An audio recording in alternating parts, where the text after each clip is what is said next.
আজকে আসছি হচ্ছে এদেরকে উৎসাহ দিতে। এই উদ্যোগটা তো ওদের। এটা তো ঠিকই কথা যে এটা আসলে টেকসই হচ্ছে না, করা হচ্ছে কিন্তু টেকসই হচ্ছে না।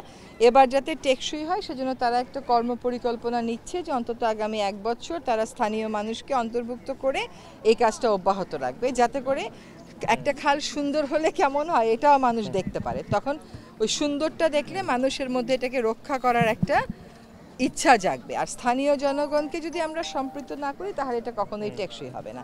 সিল্কোর সিল্ক অ্যান্ড শাইন, যাতে আছে আর্গান অয়েল ও ওট প্রোটিনের গুডনেস, যা আপনার চুলকে রাখে হেলদি অ্যান্ড শাইনিং। সেখানে চ্যালেঞ্জ দেখেন দুটো বড় বড়। একটা হচ্ছে অন্য জায়গায় সেপটিক ট্যাঙ্ক থাকে, এখানে সেপটিক ট্যাঙ্কও নাই, সব এসে পড়তেছে খালে। আমাদের এই স্বল্পকালীন সময়ে এই সরকারের পক্ষে এত কিছু তো করে যাওয়া সম্ভব হবে না, কিন্তু অন্তত বাসাবাড়ির যে গৃহস্থালী বর্জ্য এটা যেন আমরা ঠিক মতন কালেক্ট করতে পারি। কারণ আমি যেটা শুনলাম যে তারা অভিযোগ করে যে এখানে ময়লা ট্রাকও ময়লা নিতে আসে না। তো সেটা নিশ্চয়ই আমাদের প্রশাসক মহোদয় নিশ্চিত করবেন যে ময়লাগুলো ঠিক মতন কালেক্ট করা হচ্ছে। সেজন্য স্থানীয় জনগণকে ডাস্টবিনও দেয়া হচ্ছে। তো আশা করি অন্যান্য বারের চাইতে এবার একটু ভিন্ন হবে, কিন্তু সম্পূর্ণ ভিন্ন হবে এ কথা তো বলতে পারবো না, কারণ সিওয়েজ কানেকশনটা তো ঠিক করে আসতে হবে। আর এই প্রশ্নটার আমি একটা উত্তর দিই, এর আগেও হয়েছে, কিছু লাভ হয়নি, তাহলে কি থেমে থাকবো? তার তো সুযোগ নাই। এটা তো কাজগুলো বারবার করতে হবে এবং আমাদেরকে ইনভলভ থাকতে হবে।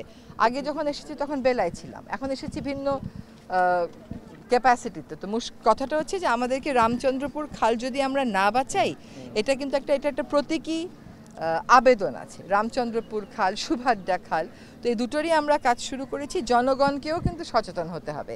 এখন আপনার এখানে ময়লা নিতে আসে না বলে কি আপনি খালের মধ্যে সব ফেলে দেবেন?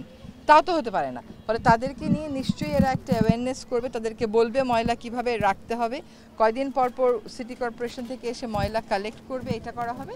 এবং আমার শুনে আশা লাগছে যে তারা এই কাজটা ১ বছর কন্টিনিউ করবে।